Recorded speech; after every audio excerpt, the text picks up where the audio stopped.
be the appropriate. Got it. Ah, cool. So this is a tactics class for Chivalric commanders. I'm Centurion Wulfgard Martel. I'm the current Northern Regional Commander. I've also been a Household Commander and a Baronial Commander.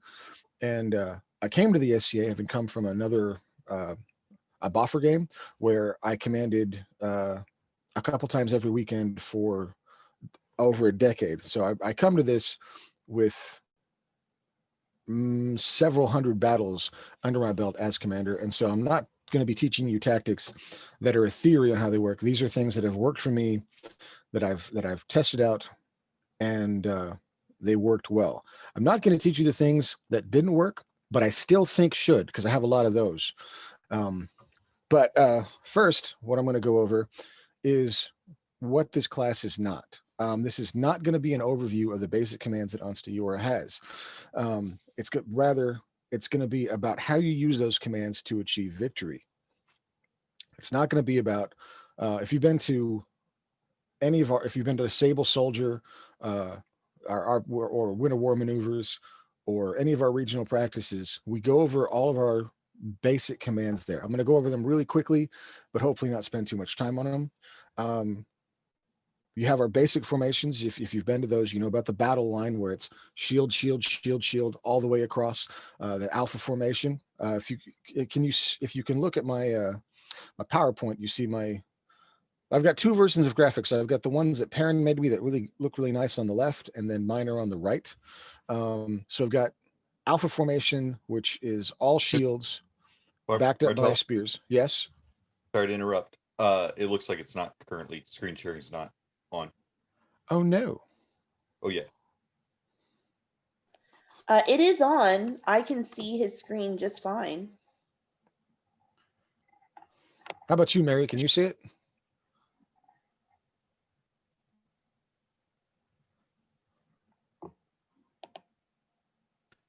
Mary, you're muted.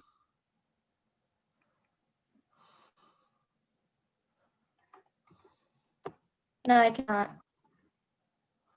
Huh. I can see it. I can see it just fine. If you stop sharing and then reshare, that might fix it.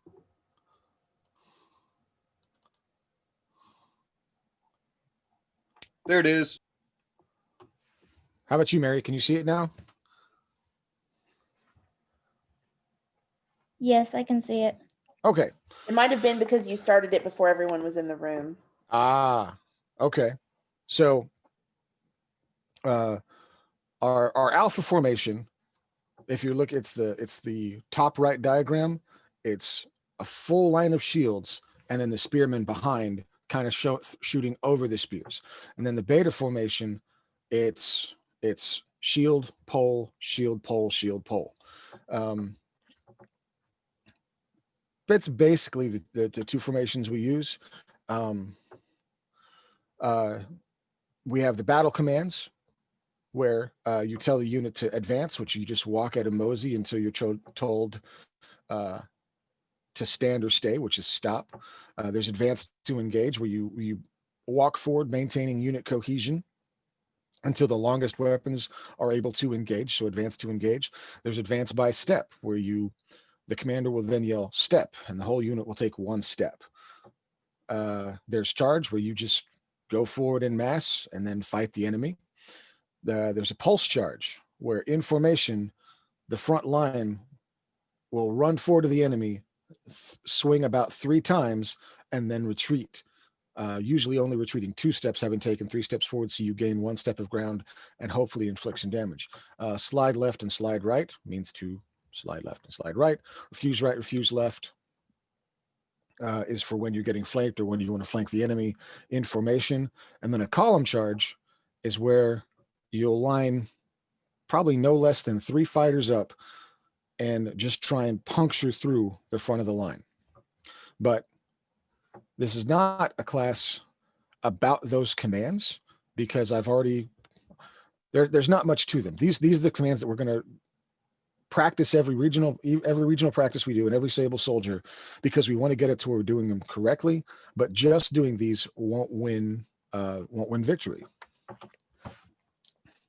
So what is this class? This class is how to use those commands to achieve victory. So we're going to go over the concept of what brings victory in a battle, how one set of fighters with equal numbers is going to beat another set of fighters with equal numbers, the understanding of paper versus rock in a melee fight, and when to use which strategy, because there's several strategies we could try. And some of that's going to be determined by what battles we fight in the SCA and how to win. I have written down how to win each type of battle, but it's more about the philosophy of looking at the rules and then being a rules lawyer about them, and then gaming the system so you have an unfair advantage from people who didn't think as cleverly as you. Charles is really good at this. So what brings victory? If one set of fighters, set 10, 20, however many fighters you have, fights another set of fighters, what's going to determine who wins? I boil it down to three things. First is prowess. Is the easiest to notice. Good example of prowess winning a fight. I was at a regional practice and I was in command of my household unit, and I was fighting Moonshadow and a couple other guys. A couple of the other guys, one of them was Duke Jason.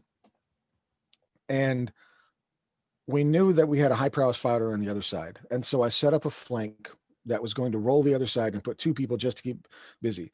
And Duke John Paul came up to me after the fight and said tactically that I had won the fight, but there's no accounting for prowess, because what had happened is about 1 minute into the battle, Jason turned around and I had killed the other 6 of his people. And it was him fighting the 2 people he was on, and then 2 people coming to go murder him from the side.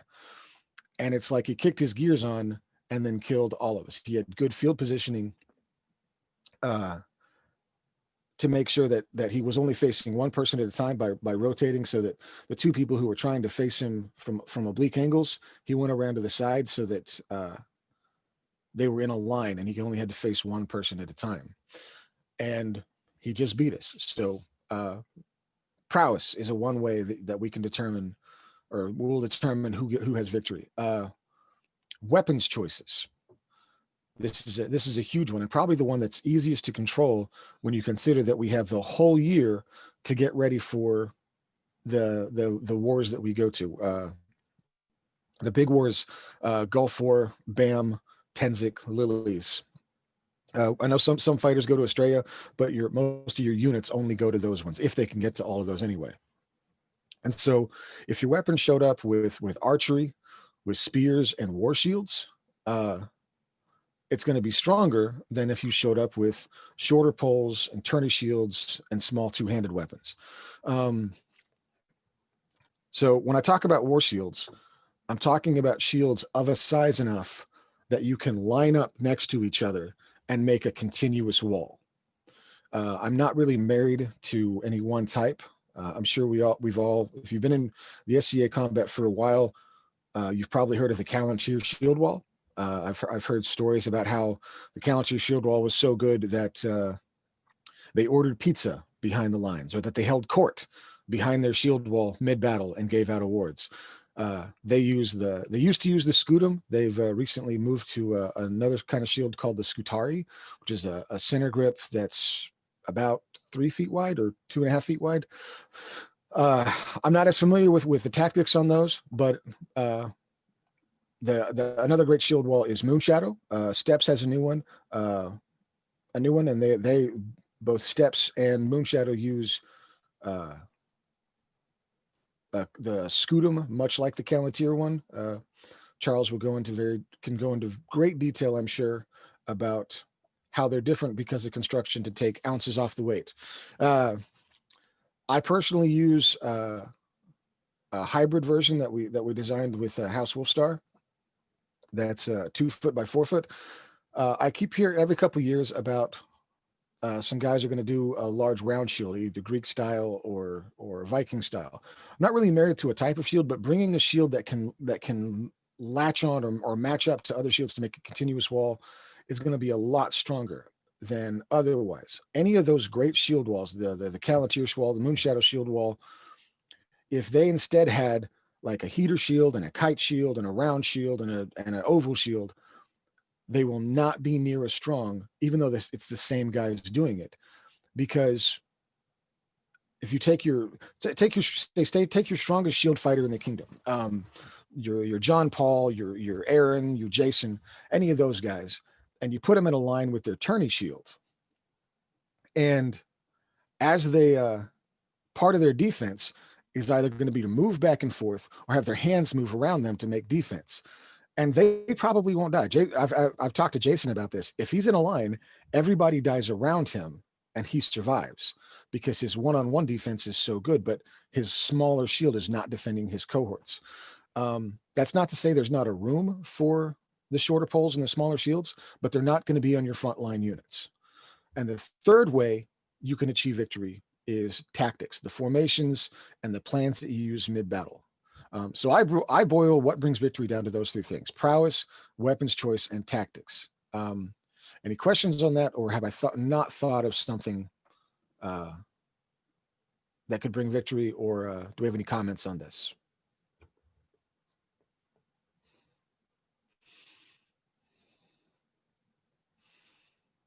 Okay. So when we talk about tactics, they're going to be defined by what type of battle we're fighting. There's two major ways that I define battle. The biggest difference is small unit versus large scale combat. Oh, hey Gerhardt, can you see the PowerPoints I'm showing up? Yes, I can. Cool. Okay, there was a problem with that earlier. Just want to make sure. So small unit tactics are defined by aggression, mobility, and flanking. If you look at our diagram on the left, we've got a 12 on 12. And so red team has a number of a portion of their fighters going to travel around the other side and try and flank the other side. Now, not going to break. You don't want to do, when you do this, you don't want to break engagement, because we have both personal engagement and unit engagement. And so as long as the units are still fighting each other, you can still attack from the sides. Whereas in one-on-one engagement, if you got far enough away, you'd have to make sure that fighters are aware with you. As long as your unit's still engaged and you don't go weapons length away from the opponent, the only limiter on hitting them is rule number 1, which is don't be a dick. So, and what actually happens isn't that one team sends 2 flankers and they roll around the sides. Both sides are going to send flankers, and it's going to become a flank fest. It's going to become a chaotic type of battle where there is no battle line, and you have to have your head on a swivel and be able to keep track of multiple targets and threats at the same time. It's one of my favorite types of battle. If you ever want to drill this, I do a drill called Monkey in the Middle if you're at your local practice, because again, we need to practice these things all year long to get ready for the big show. Monkey in the Middle, you take 2 fighters versus 1 fighter. If you got, all you need is 3 guys, and then you rotate through who's the monkey, and you do 2-on-1 versus them. And it teaches you both what I was talking about earlier, where Jason tried to make sure that we lined up so he's only facing 1 person at a time. And on the other side, when it's the 2 people, it teaches how to attack together, whether you're going to attack from one side to create an opening on the other side, or whether you're going to do a lot of high shots to create low openings. Anyway, small unit combat defined by aggression, mobility, and flanking. Large scale combat, you don't get to do that kind of flanking. It's defined by frontline strength, because typically our fighters will stretch all the way across the battlefield.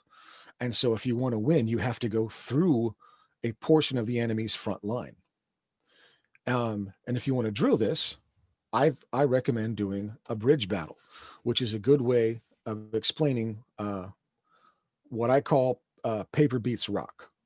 So a few years ago, my squire brother Macaulay was put in command at a regional practice, and he came up to me and he said, "I've never commanded a bridge. What do I do?" And I came up with this axiom that works really well for SCA combat. Do you have spear in the situation? You line up, you get to weapons range. Do you have spear superiority? Like, are your spears winning the fight? If yes, don't do anything. Just stand there and let your spears do attrition until you win the battle. You have to be ready for a charge, because spears are vulnerable to a charge. But if you're winning, just stand there. If not, close the distance. Otherwise, spears will chew you apart from range. So if you look at the diagram we've got here, on the left-hand side, the yellow with the stars is Ansteorra, and their front line is definitely weak versus the blue team. They've got 3 spears on their front line, and Ansteorra only has 2 poles, and they're in the backfield. So if they just stand, eventually those spears will kill them. So you have to close the distance. There's a few ways you can close that distance. You can do a pulse charge. I like a pulse charge, especially if their spearmen have come out in front of their line and the line is being unfriendly and formed up behind them. Like if they're not doing a beta formation and the spearmen just have to force their way out in front of a full battle line, you can pulse charge, and then their spearmen try to back up and get stopped by their own shields, and you can do a pulse charge and kill their spears and then back up again. And maybe at this point you now have spear superiority and you can just let attrition take it out. Another thing you can do is a column charge. Usually a column charge is done on the right to take advantage of right-handed shieldsmen being able to turn left and have more cover than if you push through and turned right. So in this diagram, if you wanted to do a column charge, I would send the 4 guys on the left, and we're talking about the left-hand side of the diagram. I would send the 4 of those guys in a column charge. And when you do this, you need to make sure that you're not just, if this was a bridge battle, which, I mean, we're using in my drills, I use a bridge battle to simulate a section of a larger line. In a bridge battle, you can do a column charge just to knock people off the bridge into the water, and then you've won the battle. They're dead. In most melees, a column charge just pushes through. And when you're just pushing through, you have to make sure that that column charge is going to achieve enough kills to use the lives spent, to make up for the lives spent on it. Because most strategy or tactics comes down to math. You send a column charge of 4 guys, you're probably going to lose 4 guys. So they need to kill 5 at least to make it worthwhile. One way you could do that is if you're sending that column charge on the right-hand side, then you could as they hit, you could do a pulse charge to take advantage of everybody looking at the awesome column charge you just sent.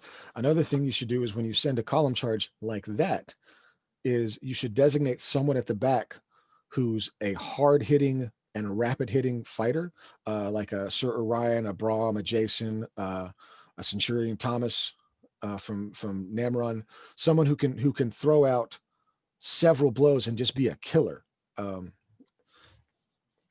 Another thing you could do is just do an all-out charge. We're just gonna run across and we're gonna murder them.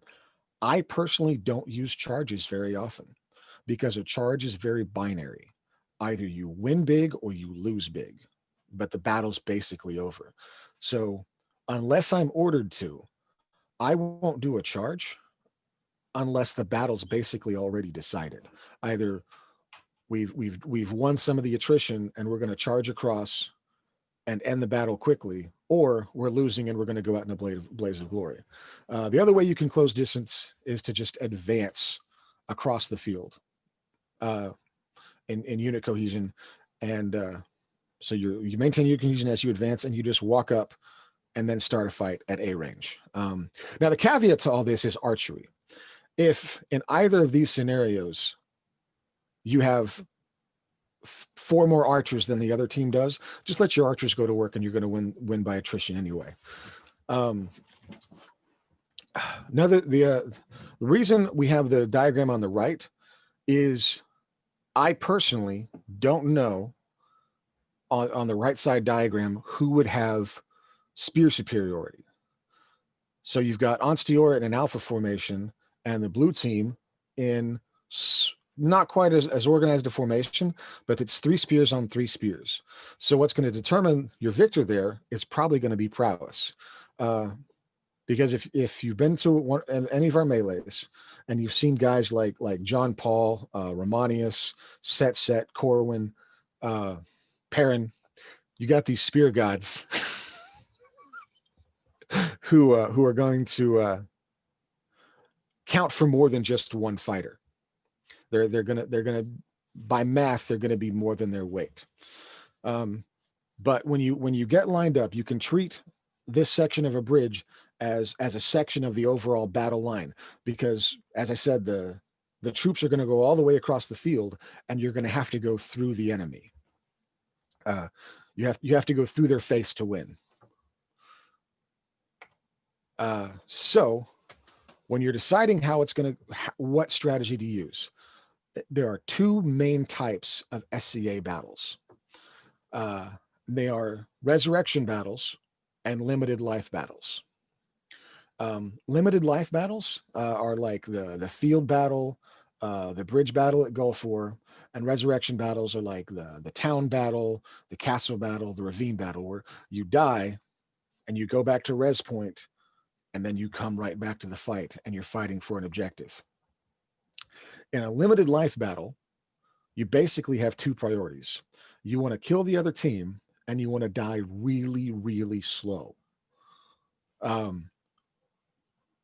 There's a fallacy that people will do where they just hold their ground, and if they hold their ground long and if they feel like they're doing their job, I would much rather have a unit give ground and die really slow than just hold a point, unless our strategy demands it. Dying slow is really important because we only have to win on one part of the battlefield. If we have a small unit on the left flank that's dying slow and a large unit that's wrecking on the right flank, eventually the guys that are wrecking will come over and save the left flank. And you've done your job just by just not dying. Resurrection battles. Oftentimes in a resurrection battle, the goal is not actually to kill the enemy. Killing the enemy is usually a good thing, and it's usually part of a strategy, but it's not actually the goal. So in the ravine battle at Gulf War this year, and actually the last couple of years, we've started using houses with a door on one side and a door on the other side. And every 10 minutes, they call a hold, they pause the battle, and they count how many fighters from each side are in the house. And whichever side has the most people in the house win the fight. Now, I bring this up because two of my friends who are phenomenal fighters talk about their strategy for this battle. One of them's a spear fighter, and he talks about how he hooks the shield at a particular angle and yanks the guy out. So he falls on his face and then puts the spear in his face and says, "Are you dead?" And the other one's a shieldman who gets a specific angle and then puts his sword underneath the defender's legs and then cup checks him gently, he says, and the guy dies. And they're both extremely proud of their particular tactic. And between them, they probably killed 150 guys in this battle. Now, in a limited life battle, if two of our guys kill 150 of the other guys, we win. 100% we win. But I've had to tell both of them, you realize that while what you were doing was good, we lost not only that battle, we lost that war point. We didn't get that house a single time, despite them killing 150 guys. I couldn't tell you exactly how we're going to win what tactics I'm going to use when we try and take the house. That'll work. I've got some theories, but I haven't battle tested them, so I'm not going to tell you untested theories. Another example of playing the objective is the town battle. Every time we fight the town battle at Gulf War or BAM or whatever, our general, Romanius gifted the kingdom some blown up maps of the Gulf War battle site, and he draws out the houses on them, and he lays out a strategy, and he'll do things like, well, this house is too close to the enemy res point, so they're going to be able to reinforce that way faster than we have. And this other house, we probably won't be able to get for the same reason, but if we make them think we're going for it, we'll fight the fight there, and that'll let us keep these other three houses, and we only need 3 to win. And so he's intentionally giving them one house and then fighting a fight that we can't win over so over a house that we can't win, so that he can choose where the battlefield is, so we're not fighting over the other one. It's a brilliant strategy, and it actually doesn't quite always work out. I will never forget the first town battle I was in command. We had our strategy. We were supposed to definitely hold one house and try for this other house, and we got murked. Ansteorra just took a terrible beating. We got bottled up into the castle repeatedly, and we led column charge after column charge, and desperately would break out of the castle and try and fight them, and then we would just get murked again. And then the pause came, and I went over to the general and was like, "How's your battle? How's the rest of the battle going? All I know is about my side, and we're just getting worked." And the general's like, "Oh, you're doing great. They sent 3/4 of their troops against us, so we're wrecking everywhere else on the field." So again, our job wasn't to win. Our job was to keep them busy, and so we could win.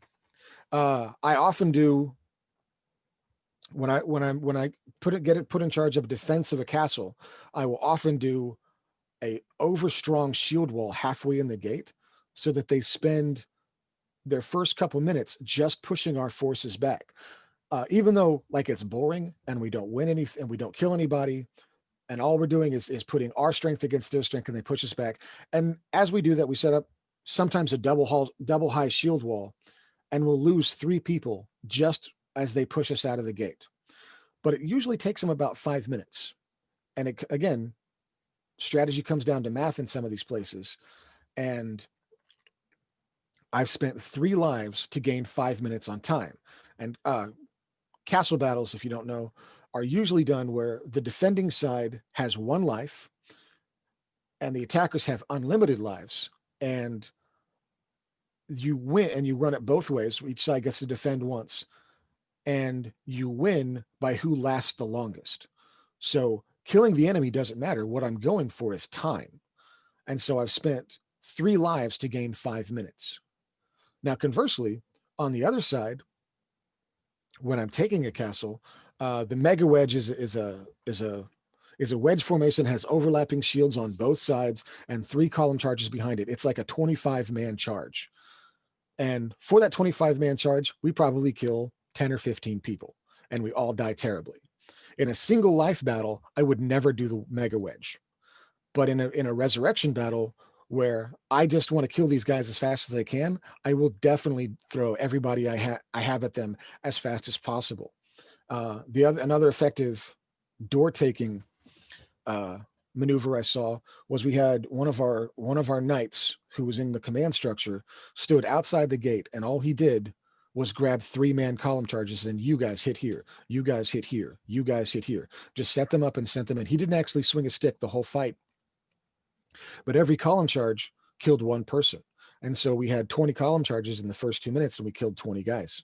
And so compared to our gate defense, where we lost 3 guys in the first 5 minutes, they lost 20. And none of these, I forgot the monk battle. So this is a beautiful example of gaming the system to give your army a tactical advantage. So the monk battle was a battle that they used to do, but I think we gamed the system so hard that they're never going to do it again. So what it was you've got the castle, and you had the water surrounding. I say water, it's the roped off bridge, and we had these sections, and we had 5 fighters on the inside who didn't get to carry weapons, and they were called monks. And the number of monks you got to the bridge gave you a point. And what the designers of the battle envision is that we'd have a column charge out of the gate, and then fight our way to let that with the monks in the center of our unit and get them to safety. Well, our general looked at it and realized that on the far side of the castle, there's the edge of the world that we can't get to, so they can only attack from one way. And so he built a line of fighters all the way across the open land to one of the points where the monks could escape, and then put a token force at the gate so they couldn't come in and kill us through the castle. And then we just ran the monks back and forth behind our battle line, and we scored as many points as those poor guys could run, something like 30 or 40 points, and the other side scored 4. It was terrible. and it was completely unfair. So when you're doing a resurrection battle and you're in command, actually when you're doing any of these battles, look at your objectives for the battle, look at the terrain you're given, and think about how you can game the system to achieve an advantage. Any questions on that or comments? All this talk of melees is making my adrenaline start having a Pavlovian response.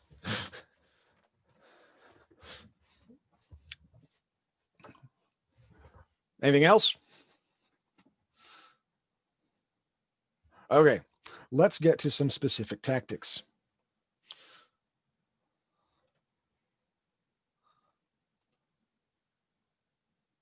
So our basic line setup, Shaka Zulu, the African war chief, described this as the horns of the bull, but it's basically going to be how every battle gets set up. The enemy forces, in our diagram, you can see the enemy forces along the top and our forces here, and you've got your main battle line in the center, which you're going to put your heaviest troops. You're going to have a left flank and a right flank. And then you're going to have a reserve unit.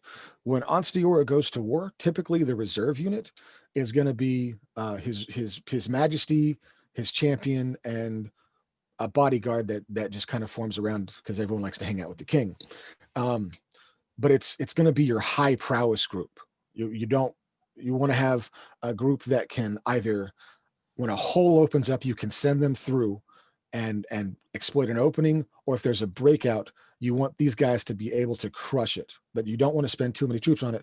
So a high prowess, small group. And you want to set up sub commanders for each section. If you're in charge of the Ansteorran army, especially at Gulf War, you're talking a couple hundred people. It's way too much for one person to be in charge of. You want to have at least one commander, and that commander should have a second in command for each section of the fight. And I like the idea of this formation, because you're going to end up, even if the enemy's not organized, they're going to talk about their center and their right and their left. But if they don't have a command structure set up and units assigned to it, they're going to be in trouble once the battle starts, when we're more mobile. And I like this formation because it scales from a 5-fighter team to a 1,000-fighter army. If it was a 5-fighter team, I would have a guy on the left, a guy on the right, 2 guys in the center, and the commander is the reserve in the back. Now, you might change up the way you do this. You might change how your heavies are designed. So one of the specific tactics we use basically at every field battle we ever fight is going to be the hammer and anvil. It's usually done from the right flank to take advantage of the right-handed shieldman doing that turn. Well, you can't see it. I messed up my PowerPoint here. The right flank charges, and all other, the center and the left engage, and then don't die. That's what the words right there that you can't read say.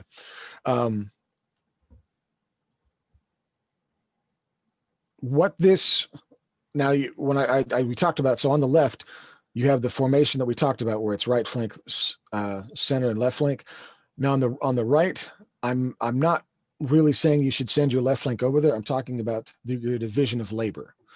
So your anvil needs to stay strong, and your center needs to not fold, because probably they're going to be trying. Usually, this is a standard SCA tactic. They're going to run this same tactic in reverse. So they're going to be sending a hard flank into our left flank, and our right flank is going to be trying to roll them. And so the battle sort of gets determined by which flank wins first. If sometimes both flanks win, and we get the toilet bowl of doom where we rotate around and now we're defending the enemy from where the enemy started, and we just kind of rotate around. I would personally put your high prowess units loosely in the middle, because they can give a lot of ground and keep that without having to hold it extremely strong. Put your heaviest shield walls on the left, and then your fastest hard hitting shield walls on the right, so you can break through. This tactic also has the benefit, Romani has taught me this, that it's very simple. You tell your fighters, you're going to go up and turn left. And then you go up and you turn left. And that's about what you can expect most fighters to understand. So there's a benefit to keeping things simple. So another specific tactic that we use very often is the kill pocket. If you're defending a breach, this is very ideal. So if you look at our diagram here, you've got the red unit is trying to attack.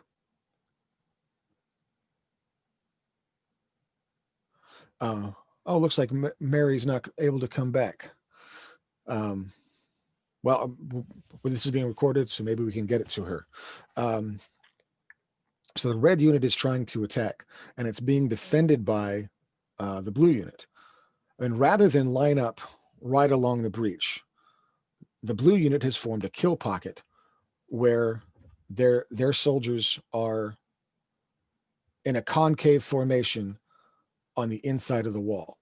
And the reason for this is that now, if you look at it, just the shieldman, you have a 3 or maybe a 4 on 6. And if you count the poles and spears they can reach, you have a 10 on 5. And so this creates a situational advantage where the defending side can get more weapons on the enemy. Whereas if they lined up, they're basically going to be even Steven. And it's going to come down to who has the most prowess. So this is one of the ways that we can make tactics win for us in a very, very simple way. So those are two good things to do. Go over a couple bad things that often get brought up. And I think this comes from not the first one, the death huddle bad, is not understanding the difference between large scale combat and small unit tactics. So our situation here, we've got a 6 on 6. That is there's definitely small unit tactics. They've got a lot of room to move. And blue team has stayed together, and they are now surrounded on all sides. And if they don't do, like, they're together, so they could do a push out. If they all charge one direction, or most of them charge and leave one as a rear guard to move slowly along and make sure they don't get flanked from the back. But if they don't do anything, blue team is going to die in seconds. Being flanked is really bad. The best fighter in the world, if he's facing someone in front of him, can be one-shotted by a noob from the sides. Absolutely gonna happen. And this is an example where I've put 6 on 6. The worst I've seen this done is me, Set, and one other fighter surrounded a group of 7. 3 guys surrounded a group of 7. They death huddled, and the battle ended when I killed the last of them. 3 guys beat 7 of basically equal prowess because they let us take the flanks. They could have just put 2 guys on each of us and had 2 guys take a break, and we would have died. Another bad idea is to do a complete split of the team. So you've got your battle lines formed up, and I think that we split down the middle and then try and do a hard flank on both sides, leaving nobody in the center. If you do a complete split, you forfeit the center unless you're moving so quickly the enemy doesn't have time to take it. And most armies don't move incredibly faster than other armies. Most armies include people like me who don't run so fast.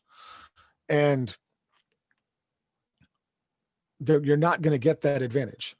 A good way, if you do want to do the split the team, is so we've got our horns of the bull situation, and we have the main battle line will split and flank to either side, and the center will move in at speed, usually at a trot, and then engage the enemy and do a fighting retreat. Now, remember I said the horns of the bull scales from 5 guys up to 1,000. So in a 5-on-5 melee, the center line is me, or the reserve is me. And so, and I have done this successfully. I walk up and I engage the enemy and then just start backing up. And again, my whole goal is dying slowly. I have essentially flanked their center while my team is flanking their sides. And usually when I do this, at least three of them start advancing on me thinking I'm the weak link, which gives me my guys on the side an advantage. So if I just don't die for a minute, we win because they'll come save me.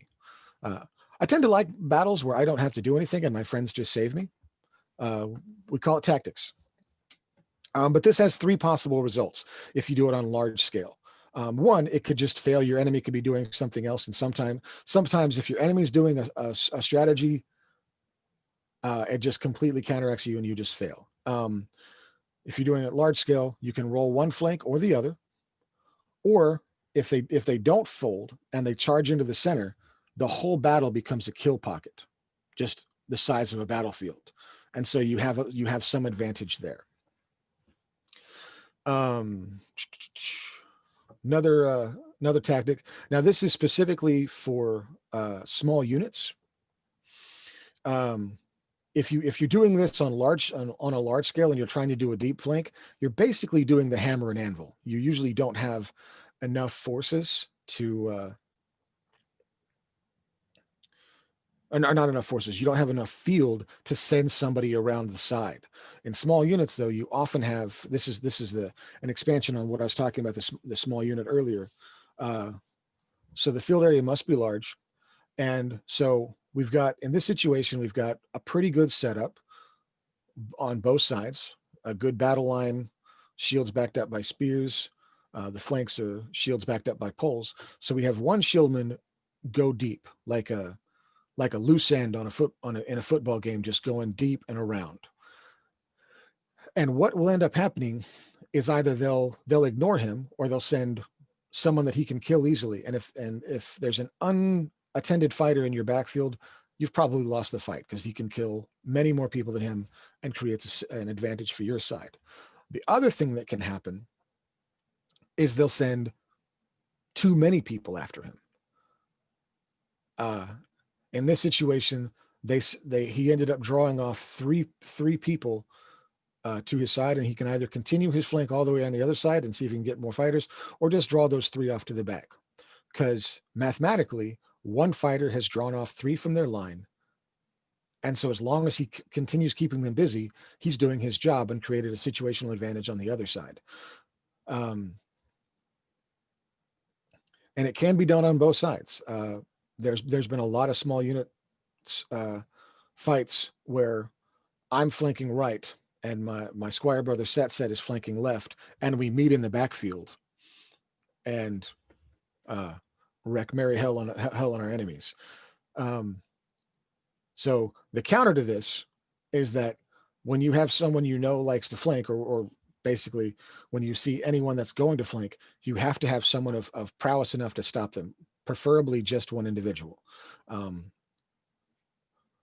When I do this at our regional practices now, and I try and do this sort of deep flank, usually I run into like Sir Orion or Sir Jason or John Paul, and they just kill me. So you want to out prowess the guy that's trying to run a deep flank. I've got some other tactics that I use specifically, mostly small unit, but a few large unit stuff in the Vindheim War College. If you want to talk more about strategy, please send me a message. But that is what I've got prepped to talk about. Any questions or comments? So what do you do if the case of the person they send into your backfield has really good prowess and you don't have somebody of equal prowess on your team? So that situation happens a lot. They'll send like an Orion or a Jason or a Ricker into my backfield, and I'll be the one assigned to go take them. And when I'm fighting His Majesty Jason, who is my knight and knows all of my dirty tricks. If I fight him one-on-one, high percentage chance, if we're trying to kill each other, he's going to kill me first. But if my only goal is to just not die and keep him busy, I can last for minutes. Just go 100% defensive using range to make sure that he can't get my team. And so I don't have to be quite as good. I just have to not die.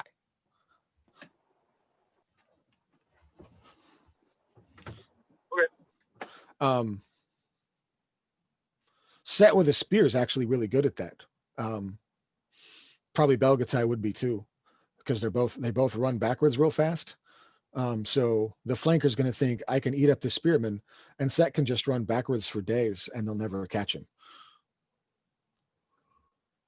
Any other questions?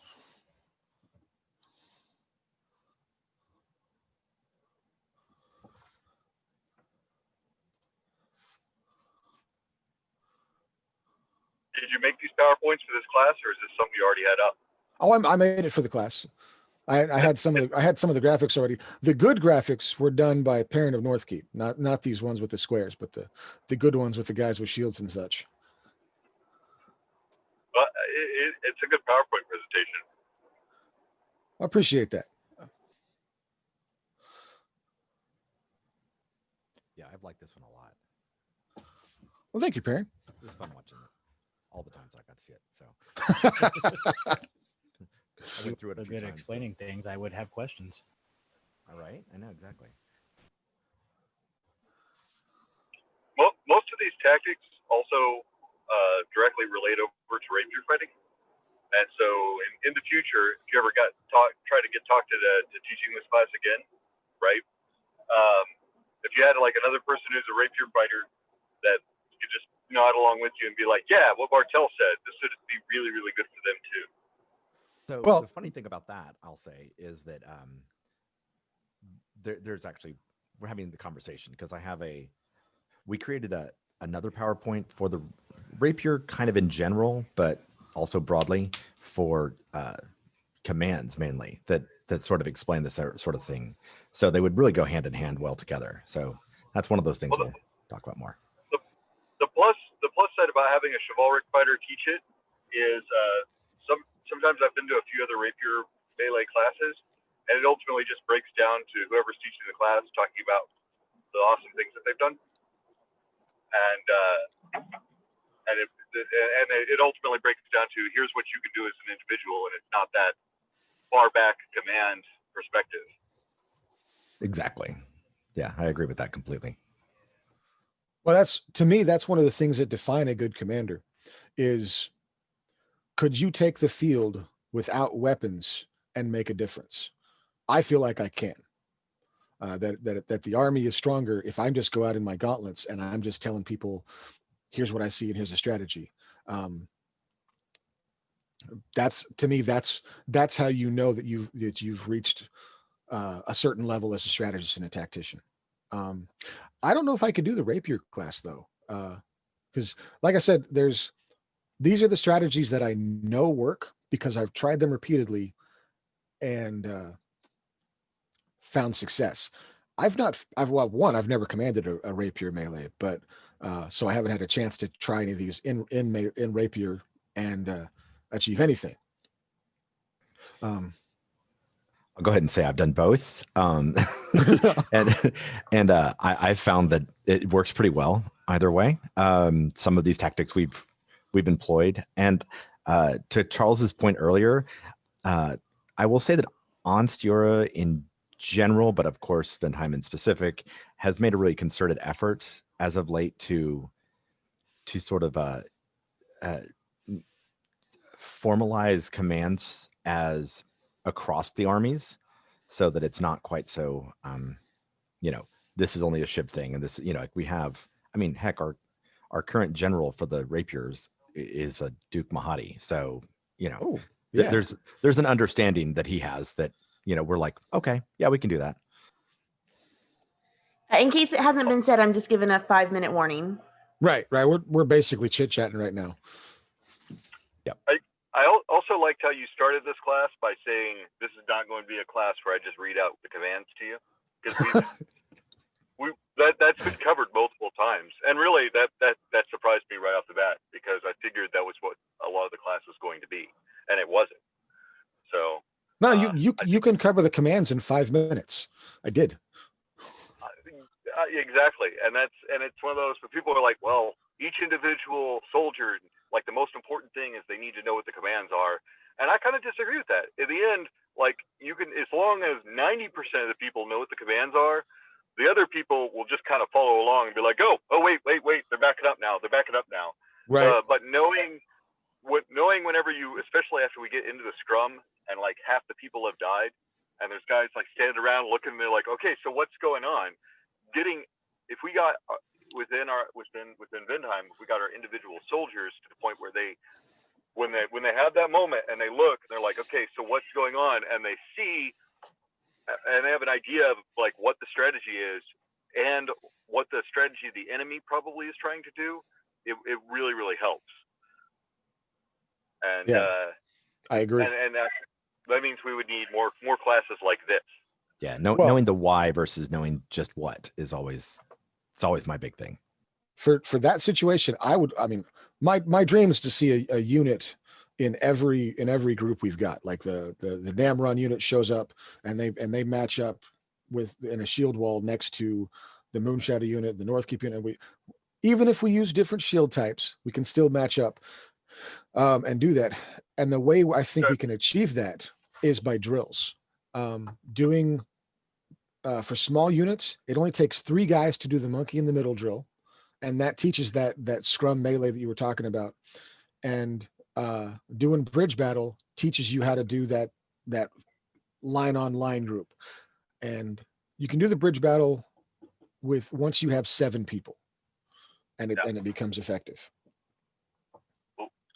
You're sitting there talking about each individual groups getting together fighting units, and I'm getting a different Pavlovian response now.